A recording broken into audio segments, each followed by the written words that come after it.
dalam waktu yang dekat guru kita Habib Rizik, imam besar kita, akan kembali ke Indonesia. Saya tanya semua pemuda-pemudi Bekasi, kalau beliau datang siap putihkan Soekarno-Hatta? Siap putihkan Soekarno-Hatta? Siap putihkan Soekarno-Hatta? Kalau ada polisi mau tangkap beliau, lawan apa biarkan? Lawan apa biarkan? Bawa senjata polisinya, lawan apa biarkan? Bawa senjata, bawa gas air mata, ribuan lawan, berani, siap mati, siap kehilangan nyawa, siap berdarah. Allahu Akbar. Sampaikan kepada mereka, kami pemuda-pemuda Bekasi, kami umat Islam Bekasi, demi Allah kami bersumpah nyawa akan kami pertaruhkan, darah akan kami tumpahkan untuk membela Al-Habib Rizik bin Husain bin Syihab. Maka pada malam hari ini kami sampaikan kepada kalian, siapapun kalian yang ingin menzalimi beliau, siapapun kalian yang ingin mengkriminalisasi beliau, bahkan ingin memenjarakan beliau, siapapun kalian, apapun pangkat dan jabatan kalian, apapun suku dan agama kalian, apapun partai kalian, siapapun, mau Jokowi kek, mau Prabowo kek, mau Wiranto kek, mau Luhut bin Sarpanjaitan kek, mau Budi Gunawan kek, mau Mak Banteng kek, mau Megawati kek, mau Tito kek, mau setan kek, mau jenderal kek, mau iblis kek, siapapun yang macam-macam dengan ulama kami, yang mengkriminalisasi ulama kami, khususnya Habib Rizik, demi Allah kalian bukan hanya berhadapan dengan FPI saja, tetapi kalian akan berhadapan dengan kami, umat Islam dan rakyat Indonesia. Hukum itu harus adil, betul? Jangan kalian permainkan hukum. Gak boleh tajam di atas tumpul di bawah, tajam di bawah tumpul di atas. Gak boleh miring kanan, gak boleh miring kiri. Oleh karena itu takut kamu, hei Jokowi, insaf kamu, bertobat kamu kepada Allah Subhanahu wa Ta'ala. Yang engkau sakiti adalah para habaib. Jokowi, bertobat kamu kepada Allah, insaf kamu, adil kepada rakyat, sejahterakan kau punya.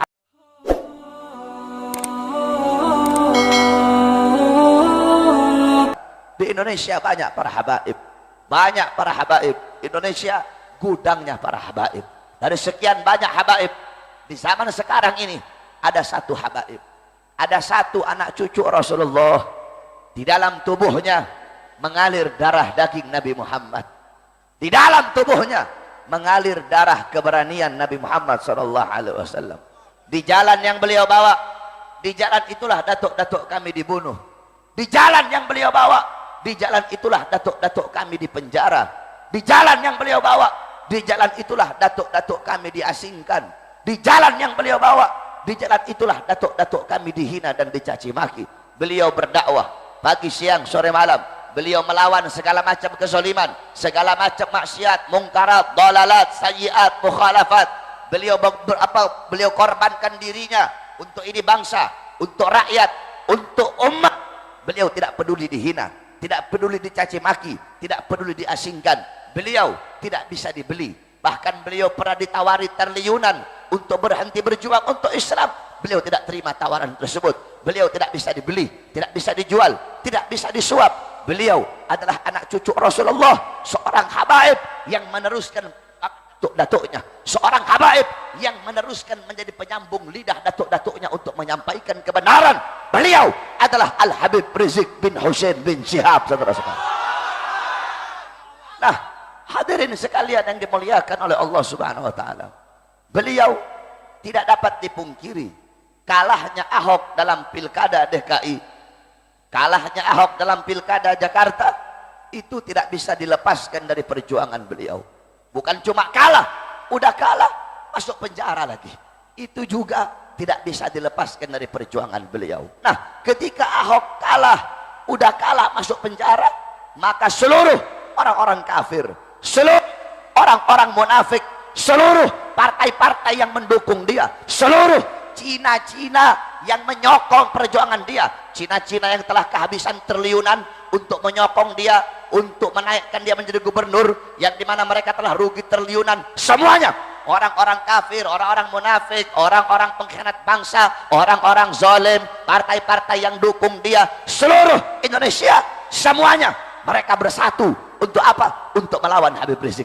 Mereka bersatu untuk apa? untuk menghancurkan Habib Rizik. Mereka bersatu untuk apa? Untuk mengkriminalisasi Habib Rizik. Nah saudara-saudara, jikalau mereka saja, orang-orang kafir, orang-orang munafik, mereka bersatu untuk melawan dan menghancurkan Habib Rizik, maka kita umat Islam harus lebih bersatu untuk membela Habib Rizik. Saudara-saudara, saudara-saudara, beliau Habib Rizik, beliau bukan hanya milik FPI saja, beliau bukan hanya milik FPI, tetapi beliau adalah milik kita seluruh umat Islam.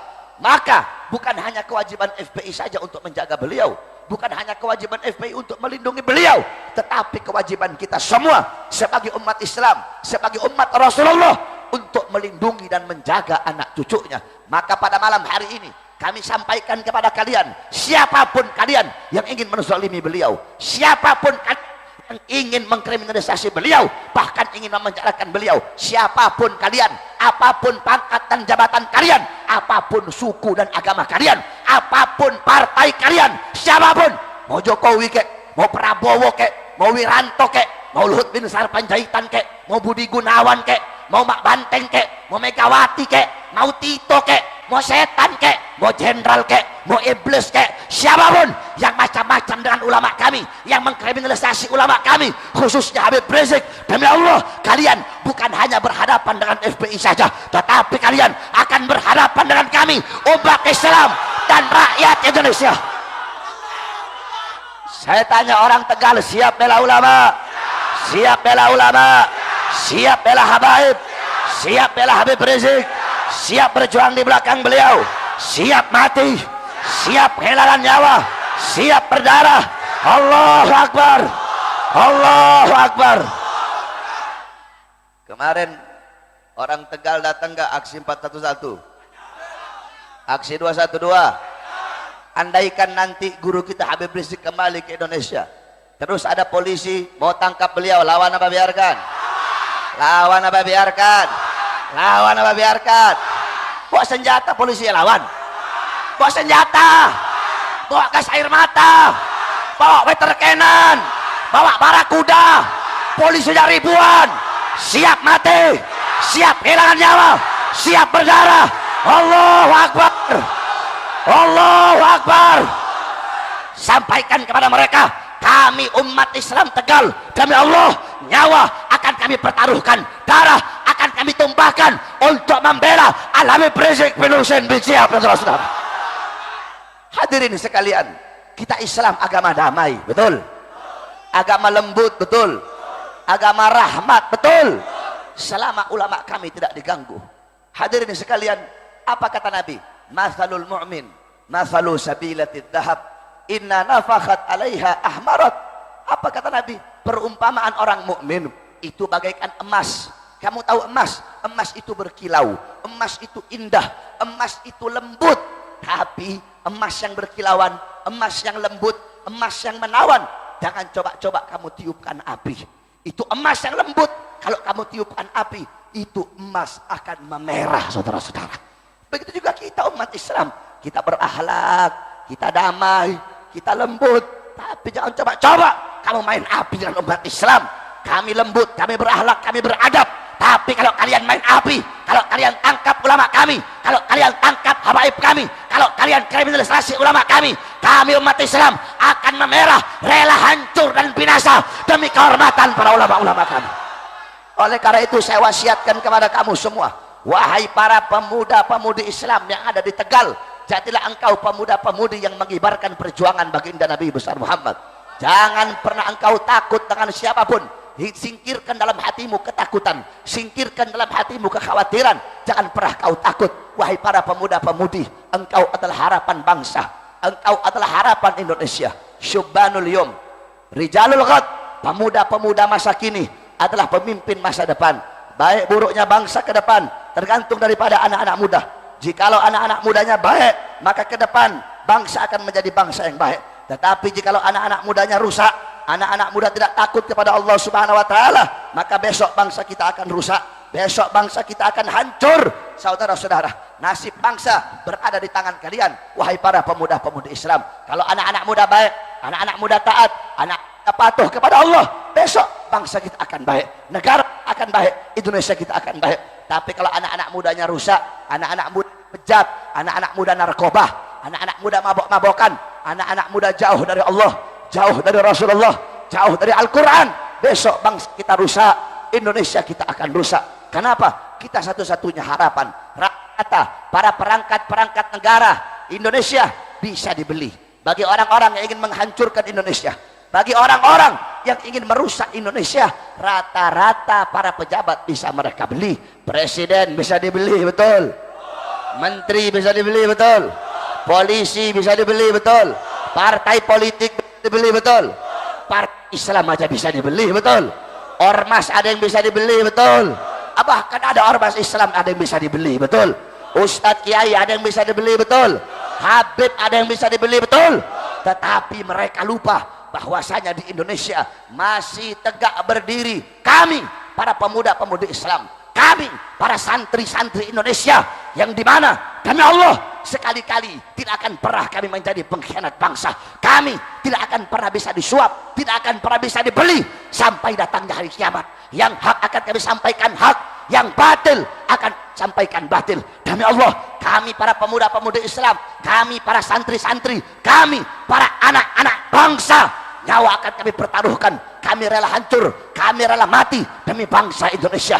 Wahai kalian para pejabat-pejabat yang zalim, kami para santri-santri, kami para pemuda-pemudi Islam, kami para anak-anak bangsa, jikalau kalian maju satu langkah untuk menangkap, untuk melawan para ulama-ulama kami, demi Allah kami maju 1000 langkah untuk melawan kalian. Semakin kalian ancam, semakin kalian bungkam mulut kami, kami akan semakin teriakkan kebenaran. Ancaman kalian, teror kalian tidak akan kami jadikan air yang memadamkan semangat kami. Teror kalian, ancaman kalian, hinaan kalian akan kami jadikan api yang menambah semangat kami untuk membela para ulama-ulama kami. Jangan pernah kau takut, sampaikan terus kebenaran. Kenapa? Rasul, afdalul jihad kalimatu haqqin wa fi riwayah kalimatu adlin inda sultanin jair. Jihad yang paling utama, jihad yang paling bagus, jihad yang paling baik adalah menyampaikan kebenaran terhadap pemerintah-pemerintah yang zalim, menyampaikan kalimat yang adil, menyampaikan kalimat yang benar kepada para pejabat-pejabat yang zalim. Jangan pernah kau takut, walaupun mereka punya segala-galanya, mereka punya harta, mereka punya pangkat, punya jabatan, punya tahta, punya kekuasaan, punya senjata, punya partai. Jangan kau takut, karena yang engkau sampaikan adalah kebenaran. Kebenaran milik Allah. Allah pasti akan menangkan sesuatu yang menjadi miliknya. Walaupun kita tidak punya apa-apa, kita tidak punya harta, tidak punya pangkat, tidak punya jabatan, tidak punya tahta, tidak punya kekuasaan, tidak punya senjata, tapi ingat, kita punya Allah yang maha segala-galanya. In tansurullah yansurkum. Kau tolong agama Allah, Allah tolong kamu. Kamu jaga agama Allah, Allah jaga kamu. Kamu lindungi agama Allah, Allah subhanahu wa ta'ala lindungi kamu. Oleh karena itu hadirin sekalian yang dimuliakan oleh Allah subhanahu wa ta'ala, jangan pernah engkau takut, sampaikan terus kebenaran, karena kebenaran adalah milik Allah subhanahu wa ta'ala. Mudah-mudahan Allah subhanahu wa ta'ala jadikan kita semua pada malam hari ini yang duduk di ini majelis menjadi hamba-hamba yang baik, menjadi hamba-hamba yang taat, menjadi hamba-hamba yang patuh kepada Allah. Amin, amin rabbal alamin. Kita doakan mudah-mudahan pemerintah Indonesia menjadi pemerintah yang baik, menjadi pemerintah yang adil, pemerintah yang adil kepada rakyat. Saudara-saudara, sering kita dengar setiap khutbah Jumat, anallaha ya'murukum bil adli wal ihsan. Sesungguhnya Allah memerintahkan kalian untuk berbuat adil, untuk berlaku adil, untuk bertindak adil, untuk berbuat baik, untuk berlaku baik, untuk bertindak baik. Saudara-saudara, bagaimana adilnya Rasulullah sallallahu alaihi wasallam? Apa kata Nabi? Lau kanat Fatimah bintu Muhammad saraqat laqata'tu yadaha. Apa kata Rasulullah? Andaikan Fatimah putri Muhammad, andaikan Fatimah putri Muhammad mencuri, sungguh aku potong tangannya. Nabi Muhammad tidak tebang pilih, tajam di atas, tajam di bawah, tidak miring ke kanan, tidak miring ke kiri. Itulah syariat yang dibawa oleh baginda Nabi besar Muhammad. Bagaimana adilnya Sayyidina Umar bin Khattab. Sayyidina Umar bin Khattab ketika itu beliau menjadi khalifah, Amr bin As menjadi gubernur Mesir. Ketika itu Amr bin As mau bikin masjid, ada rumah orang Yahudi yang menghalangi. Amr bin As ambil uang, wahai Yahudi aku beli kamu punya rumah. Kata ini Yahudi, wahai gubernur, ini harta satu-satunya, tidak akan aku jual berapapun kamu bayar. Marah Amr bin As, Akhirnya Amr bin As suruh bongkar rumah Yahudi tersebut, kemudian bangun pondasi masjid. Ini Yahudi pergi ke Madinah, dia ingin ngadu kepada Sayyidina Umar bin Khattab. Ini Yahudi mengadu, wahai khalifah, aku Yahudi, aku non muslim, aku adalah rakyatmu, aku minta keadilan, rumahku dihancurkan oleh Amr bin As untuk bangun sebuah masjid. Marah Sayyidina Umar bin Khattab, beliau ambil tulang onta, beliau ambil pedangnya, kemudian digaris itu tulang onta kayak huruf alif. Setelah digaris kayak huruf alif, di bawahnya beliau beliau gores dengan garis melintang. Ini kasih kepada Amr bin As. Dibawa, ini Yahudi bawa tulang onta tadi kepada Amr bin As, dikasih ini As, ada Umar bin Khattab. Ketika Amr bin As lihat, gemetar dia, takut dia. Kata Yahudi, wahai Amr bin As, aku tidak pernah melihat engkau ketakutan seperti ini. Apa kata Amr bin As? Ini adalah isyarat dari Umar bin Khattab bahwasanya aku tidak boleh bangga dengan pangkat, tidak boleh bangga dengan jabatan, tidak boleh bangga dengan tahta dan kekuasaan. Kenapa? Karena nantinya aku akan jadi tulang, aku akan jadi mayat, dan hendaknya aku berbuat adil. Kayak ini huruf alif, tajam di atas, tajam di bawah. Kalau aku tidak adil, maka Sayyidina Umar bin Khattab tidak akan untuk menggorok leherku sebagaimana garis melintang ini. Apa kata Amr bin As? Bongkar pondasi masjid dan bangun lagi rumah ini orang Yahudi. Apa kata Yahudi? Saksikanlah saat ini aku agama Islam. Nah, hadirin sekalian, coba kau lihat bagaimana rahmat lil alaminnya Islam, bagaimana adilnya Islam, sampai-sampai adil hukum seperti itu. Itu kita kalau di Indonesia kebalik. Hukum yang diajarkan oleh Rasulullah, hukum yang diajarkan oleh para sahabat, tidak boleh hukum itu tajam Islam kemudian tumpul kepada non-Islam. Sebaliknya, tidak boleh hukum kepada non-Islam tumpul kepada yang Islam. Kalau di Indonesia kebalik, saudara-saudara, hukum tajam kepada umat Islam, tumpul kepada yang di luar Islam. Jadi Islam aja terus yang salah, yang radikal Islam, yang teroris Islam, ustadz, kiai, habib yang menegur pejabat, yang mengkritik pemerintah, satu persatu ditangkap. Saudara-saudara, hei kalian para polisi, kalian para pejabat, harusnya kalian adil. Kalau ustadz, kiai kalian tangkap gara-gara mengkritik para pejabat, gara-gara mengkritik pemerintah, kenapa? Berapa banyak di luar sana para orang-orang di luar Islam yang menghina Islam, yang menghina ulama, menghina habaib, menghina kiai. Kenapa tidak kalian tangkap? Bahkan kesannya dilindungi, saudara-saudara. Al-Habib Rizik bin Husain bin Syihab, Habib Rizik hijrah ke Makkah, Mabes Polri keluarkan surat buronan, dikeluarkan surat buronan, seakan-akan Habib ini mafia besar, seakan-akan Habib koruptor, seakan-akan Habib bandar narkoba, seakan-akan Habib penjahat besar. Habib Rizik hijrah ke Makkah, kalian keluarkan surat buronan. Kemarin ada orang Cina curi uang negara puluhan triliun, tidak dikeluarkan surat buronan, tidak kalian kejar, tidak kalian tangkap. Kenapa kalian biarkan? Harusnya hukum itu adil, betul? Selalu Islam yang disudutkan. Kamu tahu di Papua sana ada OPM, Organisasi Papua Merdeka. Pemberontak, mereka mau keluar dari NKRI. Berapa banyak tentara yang mereka bunuh, berapa banyak polisi yang mereka bunuh, pengkhianat bangsa, mereka bakar bendera merah putih, kurang ajar, biadab. Tetapi tidak ada satupun dari mereka yang dituduh teroris oleh polisi. Bahkan polisi tidak sebut mereka teroris, disebutnya apa? KKB, kelompok kriminal bersenjata. Kenapa tidak disebut teroris? Satu jawabannya, karena mereka bukan muslim, saudara-saudara. Andaikan mereka itu muslim, langsung dituduh teroris. Andaikan mereka bawa bendera la ilaha illallah, langsung dituduh teroris. Andaikan mereka mengeluarkan kalimat Allahu Akbar, langsung dituduh teroris. Oleh karenanya sekarang kalau ada yang bilang kita teroris, kalau dengan kami bela agama Allah, kalau dengan kami menyampaikan kebenaran, kami dituduh teroris. Hei penduduk langit, hei penduduk bumi, saksikanlah kami adalah teroris. Jikalau membela agama Allah, jikalau menyampaikan kebenaran, jikalau melawan kezaliman, kami dibilang radikal. Saksikanlah kami adalah kaum radikal. Hukum itu harus adil, betul? Jangan kalian permainkan hukum. Gak boleh tajam di atas tumpul di bawah, tajam di bawah tumpul di atas. Gak boleh miring kanan, gak boleh miring kiri. Oleh karena itu takut kamu, hei Jokowi, insaf kamu, bertobat kamu kepada Allah Subhanahu wa ta'ala. yang engkau sakiti adalah para habaib. Tidak ada perkara-perkara yang lebih menyakitkan bagi Rasulullah selain melihat Sayyidatuna Fatimah tersakiti. Tidak ada perkara yang lebih menyakitkan bagi Sayyidatuna Fatimah selain melihat anak cucunya tersakiti. Jokowi, bertobat kamu kepada Allah, insaf kamu, adil kepada rakyat, sejahterakan kau punya rakyat. Coba kau lihat bagaimana Sayyidina Umar bin Abdul Aziz ketika beliau menjadi khalifah, beliau panggil gubernur semua dipanggil. Beliau sambil dinyalakan sebuah lilin berbicara masalah rakyat, bagaimana keadaan rakyat, bagaimana kemakmuran rakyat, bagaimana kesejahteraan rakyat.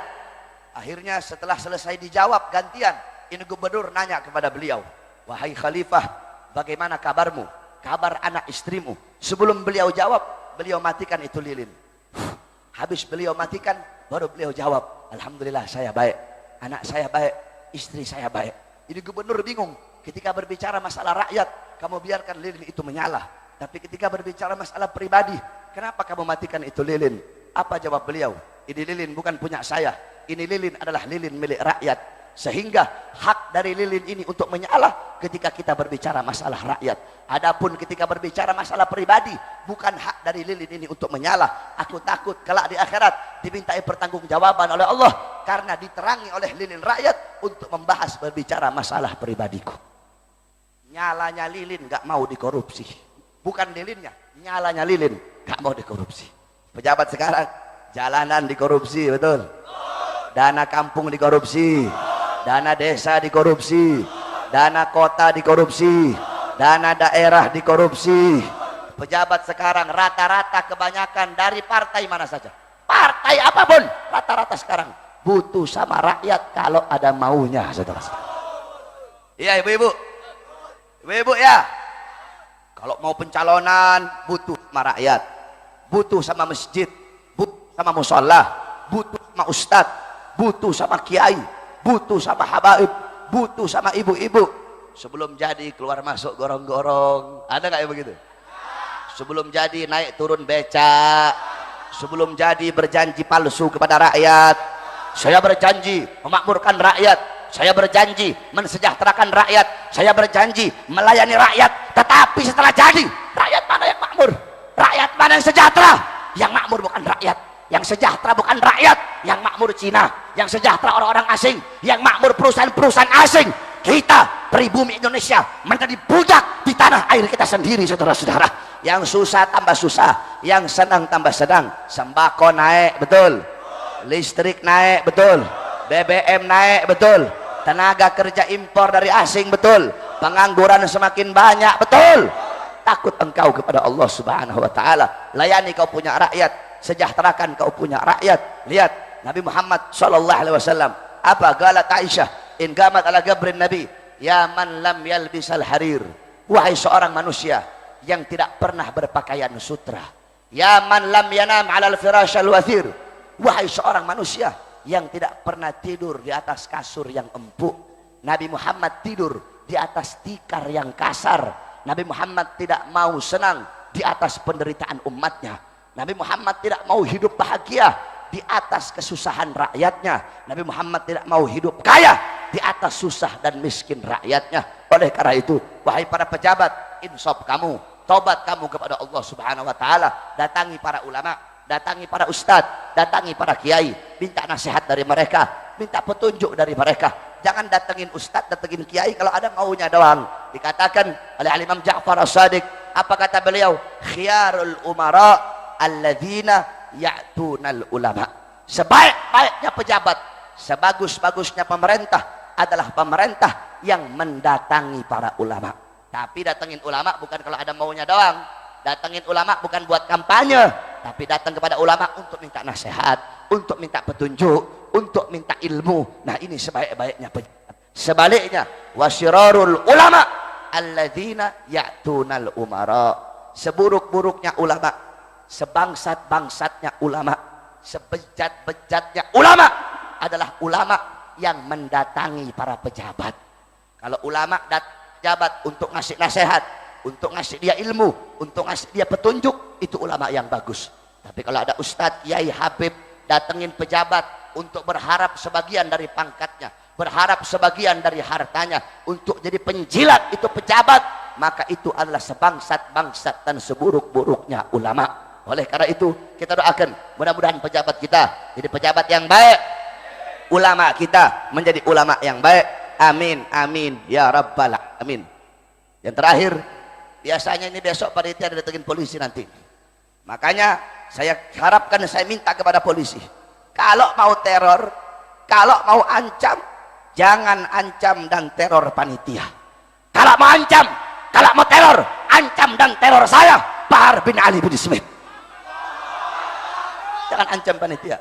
Sebab biasanya kalau sebelum saya ceramah itu bikin surat perjanjian dulu. Polisi bawa surat, nggak boleh head speech, boleh ujaran kebencian, nggak boleh intoleran, nggak boleh bahas politik. Kalau polisi mau ngatur-ngatur saya ceramah, jangan saya yang ceramah, suruh polisi saja naik ceramah di atas panggung. Oleh karena itu kalau mau teror, kalau mau ancam, jangan teror dan ancam panitia, teror dan ancam saya. Saya Bahar bin Smith, demi Allah, saya lebih memilih mati, lebih memilih di penjara, lebih memilih mati terbunuh karena menyampaikan kebenaran daripada hidup bebas dicintai tetapi menyembunyikan kebenaran, saudara-saudara. Allahu Akbar. Siap bela Islam, siap bela Quran, siap bela Allah, siap bela Rasulullah, siap hancur demi Islam, siap binasa demi NKRI, siap binasa demi Indonesia.